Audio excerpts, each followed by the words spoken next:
I know the smell of them still. Not the sulphur of the forges, nor the rot of the corpse fields, nor the chemical sharpness of the breeding vats. Something else. A musk that bypasses the nostrils and strikes directly at the hindbrain. That ancient, animal part that remembers when we were prey, when the sky held terrors that could descend without warning and carry us screaming into the dark. 80 years have passed since I left the pits of Rhûn.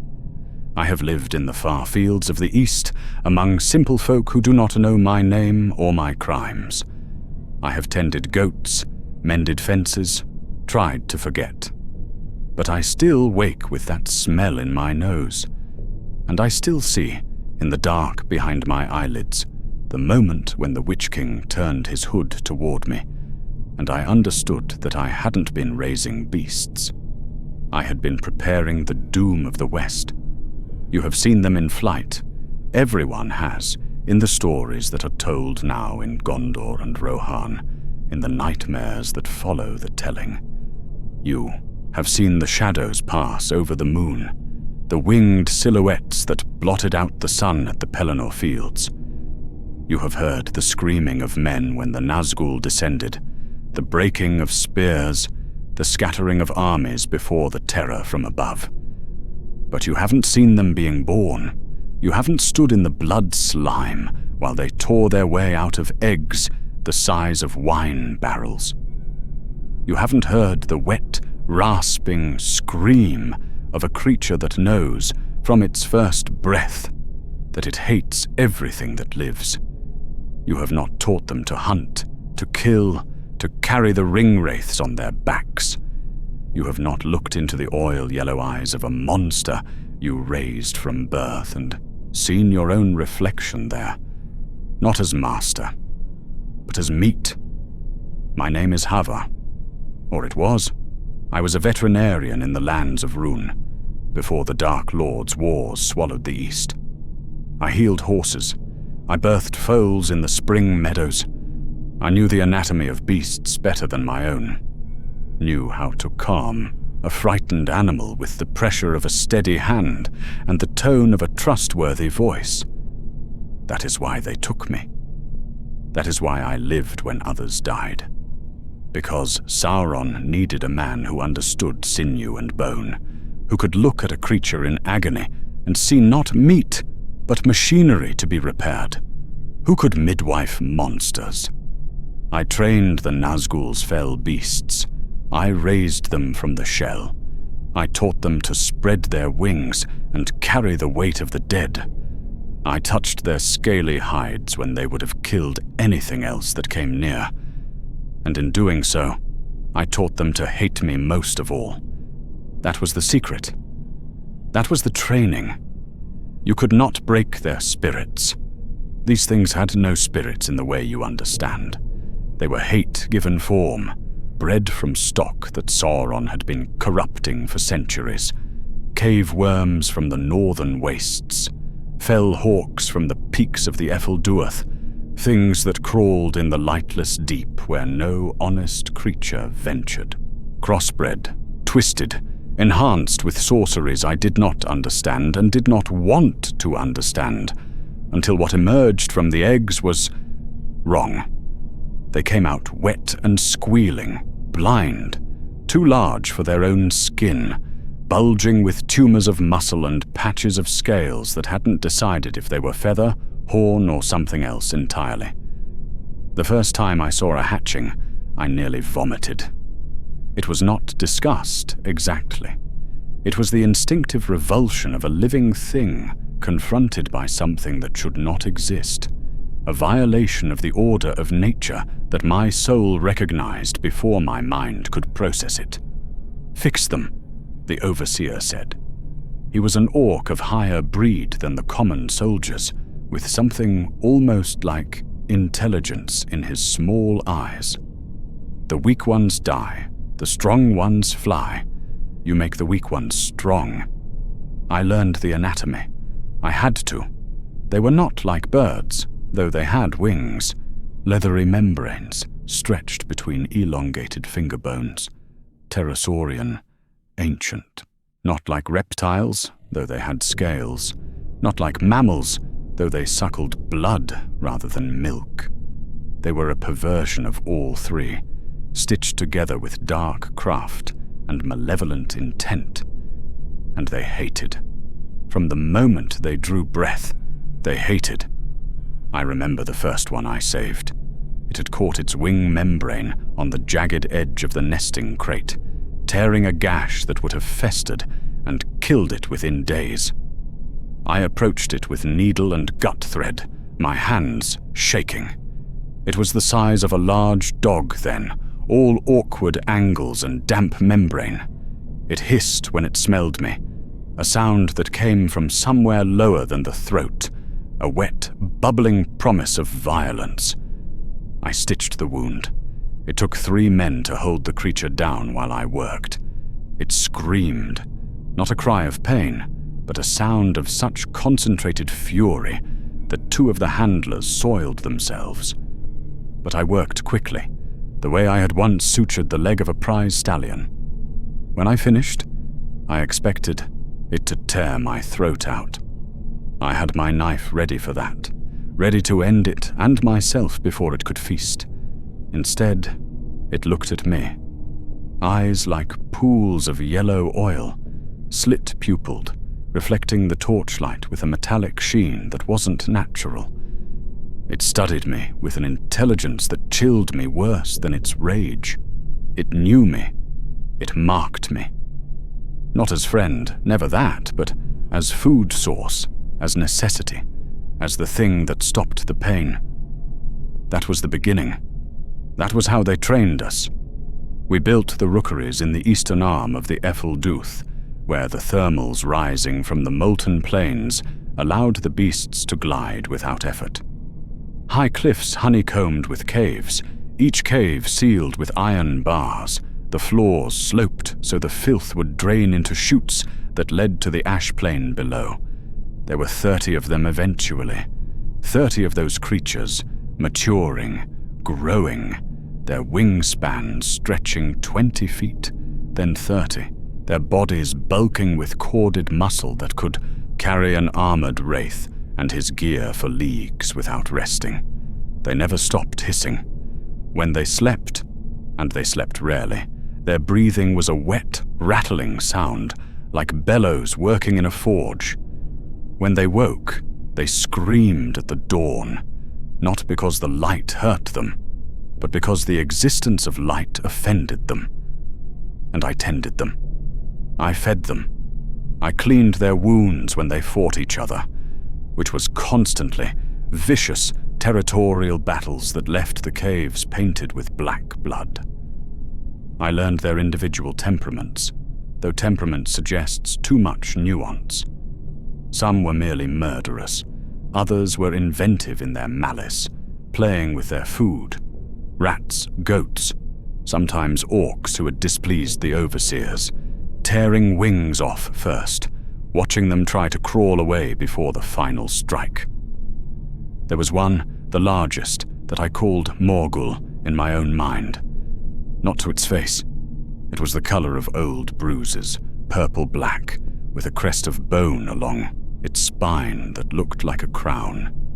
It was the oldest, the strongest, the one that had killed 2 of its siblings in the nest, before we separated them. When it looked at me, I felt the weight of its attention like a hand on my throat. It was destined for the Witch King. I knew that before they told me. The Nazgûl came on the eve of sorrow, when the wind carried ash from Mount Doom and the sky was the color of a healing bruise.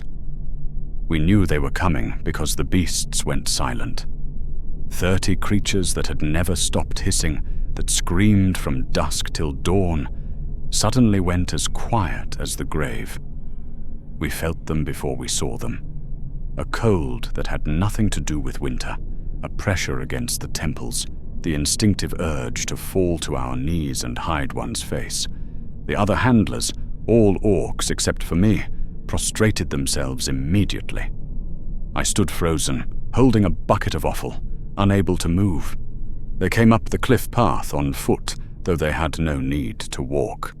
No figures in black, their robes stirring though there was no wind. They did not speak to one another. They moved in unison, a single malevolent will animating 9 empty forms, and they stank. Not of rot, though they were ancient. They stank of the void, of the spaces between stars where no life could survive. The Witch King stopped before the cage of the largest beast, my bruise-colored terror, my Morgul. He made no gesture, spoke no word. He simply stood there, and the beast lowered its head. For the first time since I had known it, the creature showed not submission, recognition, an understanding that here was a master of the same ilk, a thing that, like itself, existed only to despoil. I saw the Witch King's hand, bone-white and terrible, reach through the bars. I waited for the strike. Instead, the beast butted against his fingers like a cat seeking affection, and the hissing that followed was almost contented. "These will suffice," the Witch King said. His voice was the whisper of steel drawn from a scabbard. He turned his hood toward me. "But they are not ready. They are soft. They have not tasted battle." I found my voice. "They are strong, my lord. They can fly for leagues. They can carry, the wraith interrupted. The words cut through me like slivers of ice. "But can they kill? Can they break the will of men? Can they spread terror from the sky like a plague?" He approached me. I could not move. He reached out and touched my cheek with fingers that burned like ice. In that touch, I saw images, flashes of the future that he was projecting into my mind. The beasts in flight, cities burning, terror from above, and myself climbing among the carnage, stitching torn wings while the world died below. "You will teach them to hunt," he whispered. "Not rats, not goats, men. You will teach them the taste of fear. You will make them love the kill. And when they are ready..." He paused, and though I could see no eyes in that darkness, I felt his gaze like insects crawling beneath my skin. "You will ride with me," he said, "to see your work done." I did not understand what he meant. Not fully. Not then. I thought he wanted me to facilitate, to prepare the beasts for their riders, to remain the man behind the bars while the Nazgûl took them into the sky. I thought my role would end at the cliffs of Rhûn, that I would watch them fly away and hope they returned with wings intact so I could patch them once more. I was wrong. The training began 3 days later, before dawn, when the air was still sharp with the cold of the Efelduath. They brought me to the High Cage, a structure built on a spur of rock overlooking the plains of Gorgoroth. It was massive, 3 times the size of the rookery caves, with a floor of sand and blood-stained stone. Above us, the sky was the color of iron, heavy with the fumes of the mountain. The Witch King was already there, mounted upon Morgul. The beast was fitted with a saddle now, not leather, which would have burned away in days from the acidic sweat, but woven metal and bone, the straps lined with runes that glowed faintly with a cold light. The Ringwraith sat easily, as if he had been born in that position, his black robes pooling around him like spilled ink. He was not alone. 5 other Nazgûl waited on the rim of the cage, their own mounts restless behind the gates, hissing and snapping at the air. And there were prisoners. 10 men, Gondorian by the look of them, captured rangers or the survivors of some skirmish on the borders. They stood in a line, bound at the wrists, still wearing the rough grey cloaks of the Ithilien rangers. One of them was young, barely past his majority, with a cut across his forehead that had dried in a crust of blood. He looked at me with desperate hope, seeing a man among the orcs and the wraiths, a human face. I could not look back. I knew what was going to happen.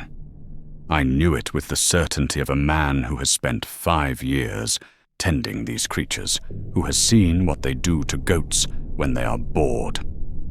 The Witch King was not going to kill these men quickly. He was going to use them to teach the others. "Open the gates!" the Witch King commanded. The orcs pulled the levers. The iron bars rose, and the 5 beasts burst into the cage.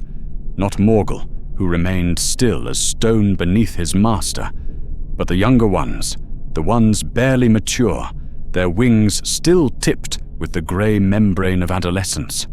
They were wild, frantic, snapping at each other, at the air, at the sudden freedom of the open space. Then they smelled the men. The change was instantaneous. The hissing stopped. The beasts went rigid, their heads snapping toward the line of prisoners with a focus I had never seen before. They had been fed orc meat, goat meat, the occasional condemned slave. But they had never been given men. They had never tasted the flesh of the West. "Teach them," the Witch King said to me. "Teach them to fear the meat. Teach them to savor the chase." I stood frozen. I was a healer. I had sworn oaths once, in another life, to do no harm. I had set bones and delivered foals and eased the passing of animals in pain. Now I was to be the instructor in a slaughter. One of the younger beasts lunged. It caught a ranger in its jaws, an older man, grey-bearded, and lifted him 6 feet into the air. The crunch of his ribs was audible, a sound like dry branches breaking under snow. But the beast did not kill him immediately. It shook him, gently, almost experimentally, and the man screamed. That scream seemed to awaken something in the creature. It shuddered, a ripple running down its spine, and then it bit down fully, severing the torso. The others began to feed. Not just eat, feed. They took their time with the second man, tearing an arm free and letting him crawl, watching the blood trail on the stone with what looked like fascination. The youngest beast, the one with the scarred wing I had stitched 3 years ago, played with its prey for 10 minutes, dropping the ranger from height, catching him, dropping him again, until the body stopped twitching. The young ranger, the boy with the cut on his forehead, broke and ran. He sprinted toward the far wall of the cage, looking for a handhold, a crack, anything. There was nowhere to go. The cliff dropped 300 feet to the lava plains below. But he ran anyway, because that is what fear does. It strips away reason and leaves only the animal need to escape. Morgul moved. I had never seen one move so fast. The Witch King did not command it. He did not touch the reins or speak a word.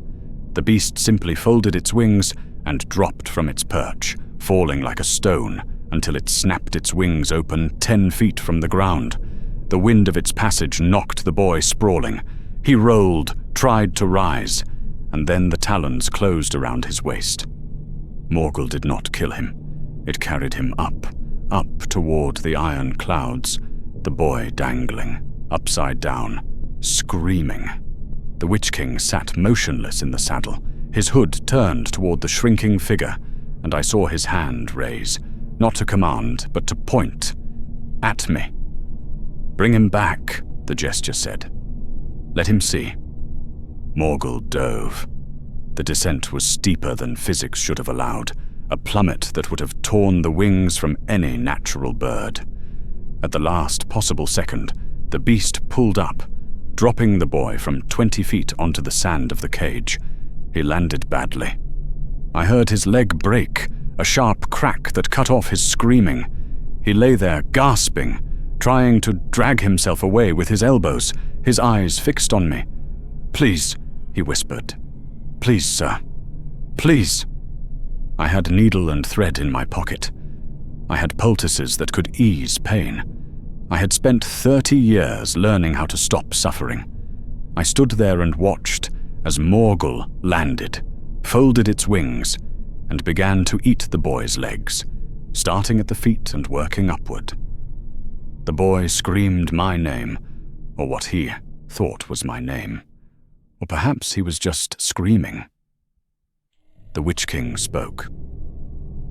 "You see," he said, his voice carrying across the cage despite the hissing of the beasts and the wet sounds of feeding. "They learn.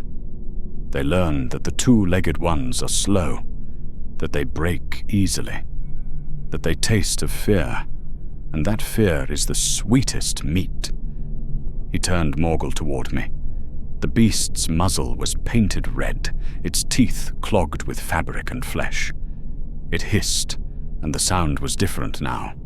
Not the mindless hate of the rookery, but something focused, something hungry for more. "This one knows you," the Witch King said. "It knows your smell. It knows your hands. In the months to come, when it carries me into the west, it will remember that you are the one who tended its wing. It will remember that you are special to it." He leaned forward in the saddle, and though I could see no eyes, I felt his gaze burning into me.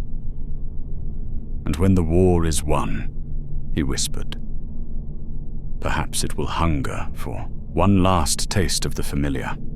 We trained for 6 months, not just the feeding, though that continued, twice weekly, prisoners from the wars, fresh supplies always arriving. But flight training, formation drills, night hunting. The beasts had to learn to fly in the dark without sight, navigating by the cold void of their riders, sensing the heat of living things below them like lanterns in the fog. I flew with them, not on their backs, never that. I was bound in a wicker basket, slung beneath Morgul's belly, a harness of chains and leather that kept me dangling 30 feet below the Witch King. He said it was so I could observe, could see how the wings flexed in flight, could spot injuries or strains that needed tending. But I knew the truth. He wanted me to see. He wanted me to witness the lands of the West from above, to understand the scope of what was coming, to know that there was nowhere to hide from the shadow of these wings. We flew over the dead marshes, the fetid pools, reflecting the sickly moon. We flew over the Dagorlad, the plains stained with the rust of ancient battles, the bones of the last alliance still whitening under the sun. We flew high over the mountains, so high that the air grew thin and cold, and my breath froze on my beard, looking down on the green vales of Ithilien, where the rangers hid in their caves. And then, one night, we flew over Osgiliath. It was burning. The eastern shore was already taken, the orcs swarming through the broken streets like ants. But the western shore still held. I could see the soldiers of Gondor on the walls, could see their spears glinting in the torchlight, could see the banners of the white tree snapping in the wind. The Witch King raised his hand. The 9 beasts circled, high and silent, hidden in the cloud cover.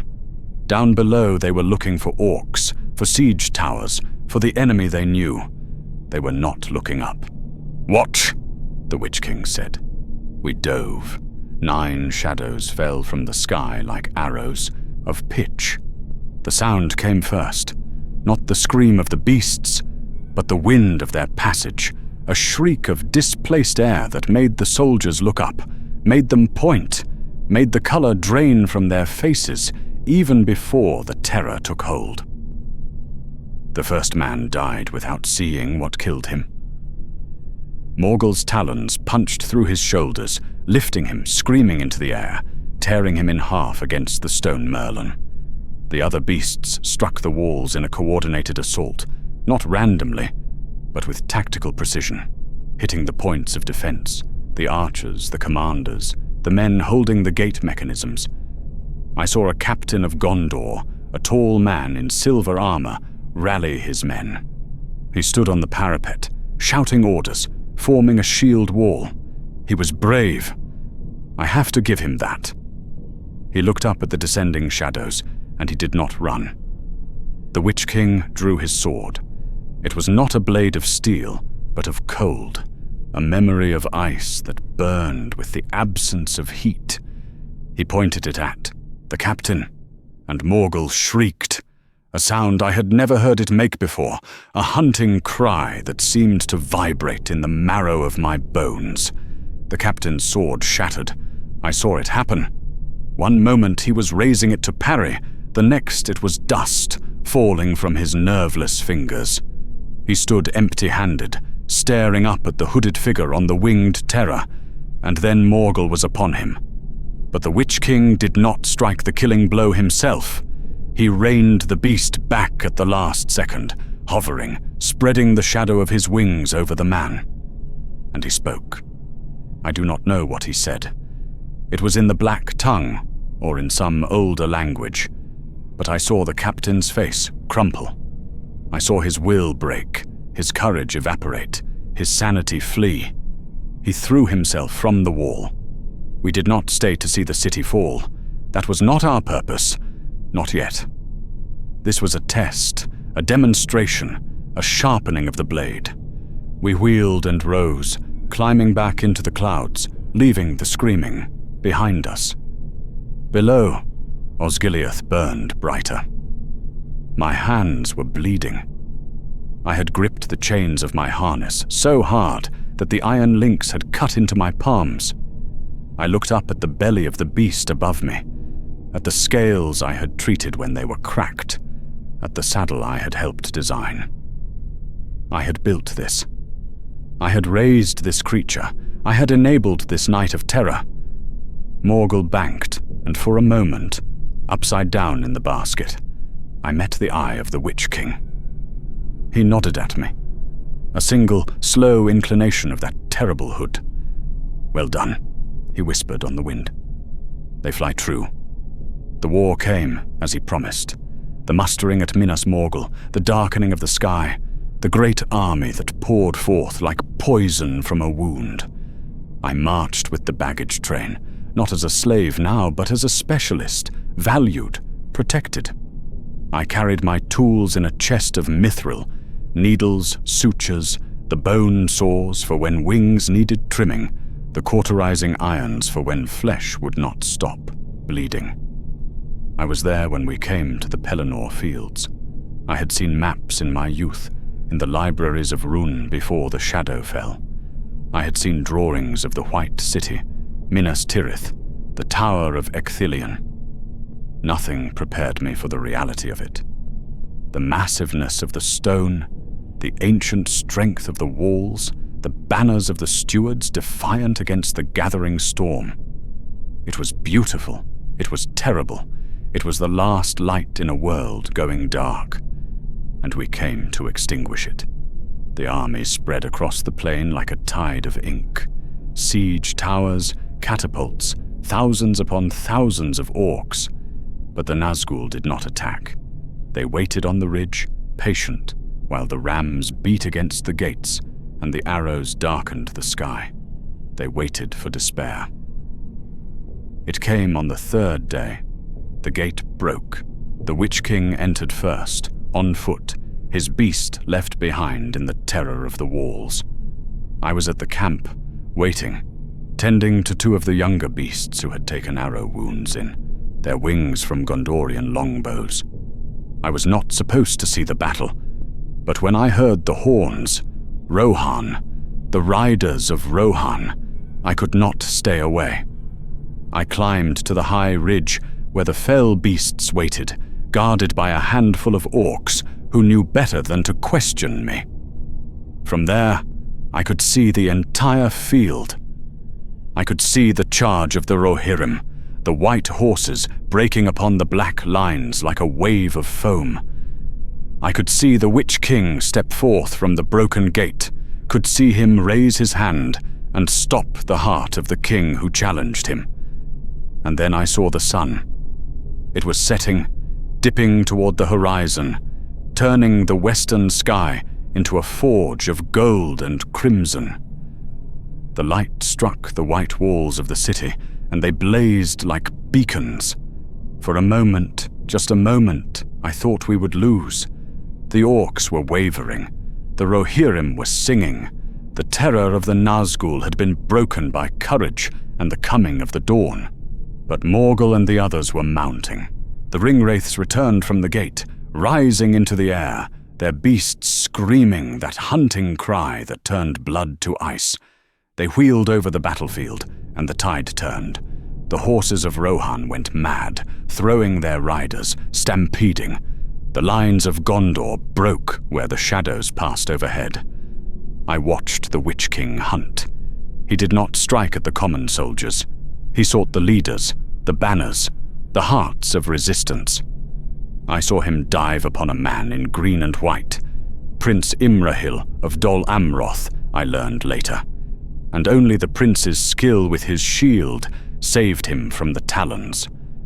I saw him harry Éowyn of Rohan when she stood over the body of her king, saw him circle her like a shark, breaking her shield with his mace, driving her to her knees. And I saw him fall. It happened so quickly.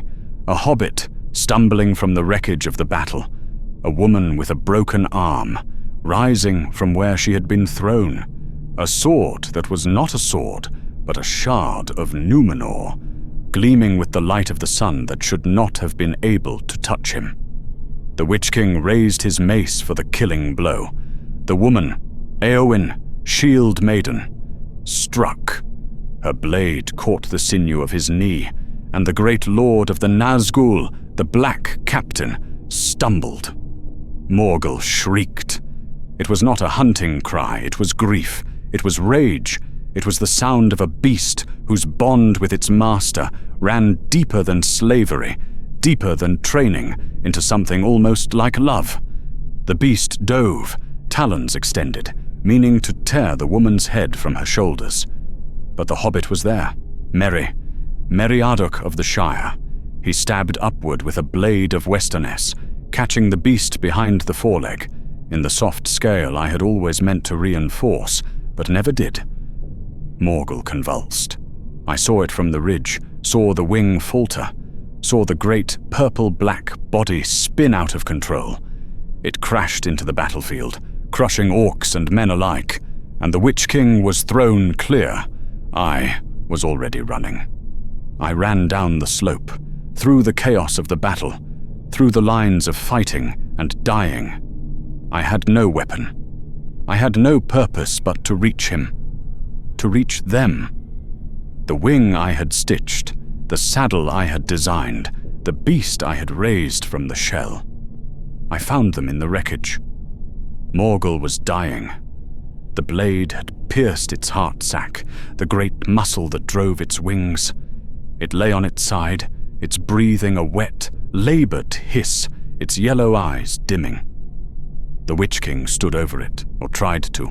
His form was flickering, unraveling, the terrible power that had sustained him for millennia broken by the stroke of Éowyn's sword. He saw me. In his dissolution, he saw me. "You," he whispered. The word was like rust flaking from iron. "Fix him, as you fixed him before. Fix him, and we will rise again. We will—" But I had no needle, no thread, no poultice that could mend a pierced heart or a broken bond. And I found to my surprise that I didn't want to. I stood there, covered in blood and ash, and I looked at the creature I had raised, the monster I had taught to hunt men, the winged terror that had carried the shadow of Mordor into the west. Morgul looked at me, one eye dimming, one final recognition, and I understood, at last, what I had done. Not just enabled, not just facilitated. I had loved this thing, in my way. I had healed it when it was hurt, had calmed it when it raged, had taken pride in its strength and its beauty and its terrible grace. I had been its father in the only way that mattered. The Witch King screamed as he dissolved, a shriek of fury that would haunt the dark places of the world forever. But Morgul simply sighed, a final hiss that faded into silence, and the yellow oil of its eyes went dark. And then there was only the battle, and the dying, and the end of all things. I left that field as a ghost leaves a body, without direction, without will, simply drifting. I walked east, away from the victory, away from the funerals and the songs. I did not wait to see the destruction of the Dark Tower, though I heard tell of it later, how Barad-dûr crumbled when the ring was unmade, how the foundation that Heremor built finally failed.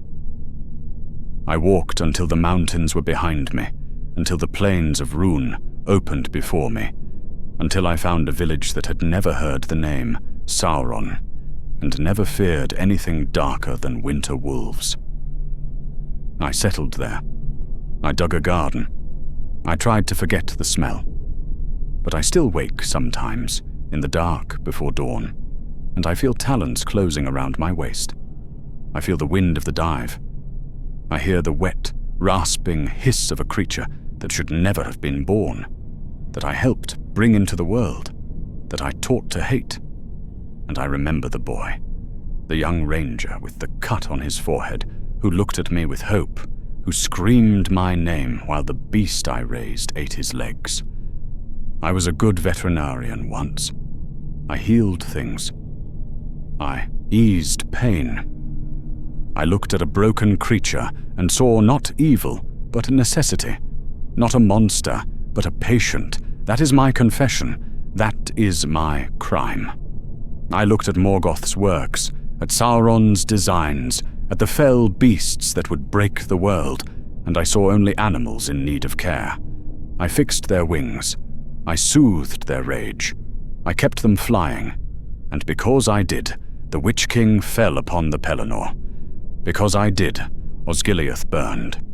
Because I did, the shadow passed over the White City, and good men died screaming while I watched from a basket, clutching my chains. I am old now. My hands shake when I try to hold a plow. The 2 fingers I have left are twisted with arthritis, unable to grip a needle should I ever wish to stitch again. I do not wish it. If you want to hear more tales from the men who served the shadow, from the hands that enabled the terror, from the keepers of the beasts who darkened the sky, please subscribe to Whispers from the Past. There are countless stories of complicity and guilt, of ordinary men who found themselves building the machinery of evil, of those who looked at monsters and saw only patients in need of care. Subscribe, and remember, sometimes the knife that kills the kingdom is not wielded by a warrior, but by a healer's gentle hand.